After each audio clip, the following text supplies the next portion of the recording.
At the end of August, beginning of September, we heard about this injunction that was in place on these various sites that Ineos has licenses to frack on. There was no activity there up until that point. So they started putting up notices and posters, which was the first time some of these local people had found out that they were about to be fracked. And it was very bullying language, saying something along the lines of, if you want to find out any of the terms of this injunction, or you may want to challenge it, you will be liable for all of our legal costs. So the injunction was not available, just a notice about the injunction being in place.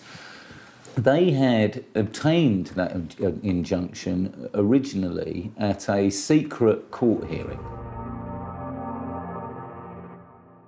I had to provide my ID and my name and address to their lawyers. And immediately that I did that, just to request the copy of the injunction, they put me down as a defendant on it. The injunction itself is addressed to persons unknown.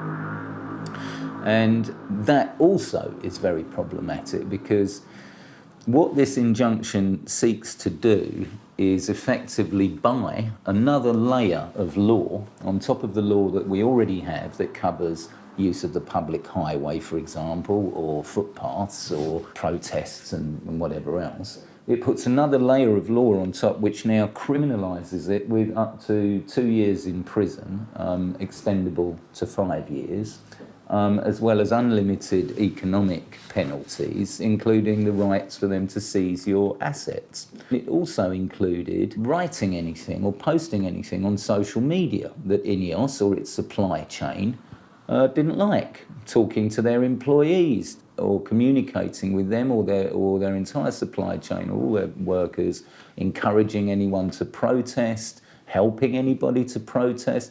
It was extremely wide. Ineos brought this injunction in the business division of the High Court, the Chancery division. They are not specialised in human rights issues. When they bring that type of thing to the court, they have to fill out a form, and there's a box on the form asking whether the case involves aspects of the Human Rights Act or not. They tick the box no. The main concern of this court is about protecting people's the property of the company that supplied. They are ultimately on the side of major landowners, property owners and those in power. Ineos were boasting about this injunction being the widest injunction of its kind ever in the history of our legal system.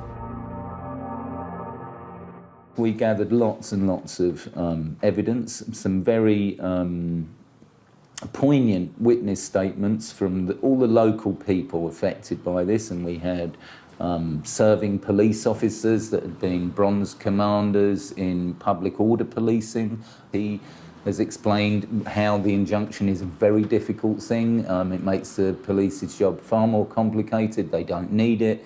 In fact, it could place the police in certain circumstances on the wrong side of the injunction. What he has done, effectively, is to extend the interim injunction, so it has not been made permanent. And what we managed to do on the positive side this morning is we cut off one of the legs of this animal, this injunction, a very important part, which was this harassment issue, the idea that if you post anything on social media from anywhere in the world, that you're caught by the terms of this injunction and could face imprisonment and unlimited financial penalties just for writing to them or posting something that they didn't like. So that has been taken out. Alongside the point about encouraging others to protest, so that would have caught before, if you'd have brought protesters a cup of tea, you were helping them or encouraging them, and therefore you would be caught by the terms of the injunction. That has been thrown out as well. When we go back to court in 2 weeks, after discussing our options with the lawyers, I think the likelihood is that we will be going to appeal. I think this is something that these fracking companies and the government just don't understand. People are just not going to tolerate this. They can't. Well, if you go to a small town in this country and you say to people, right, we're going to frack next year, and they say, well, we don't want you to frack. Well, we're going to frack you anyway. Well, all right, what's your options then? Move away? Sell your house? Who's going to buy your house? No one's going to buy it. You're stuck there. Because who would want to buy a house next to a fracking site? Your house has completely lost its value. Where are you going to go? So, in other words, what have you got to lose? That's the point, and that's what they don't understand. Fracking is going to put people into a position where they've got nothing else to lose, and these types of injunctions aren't going to mean anything.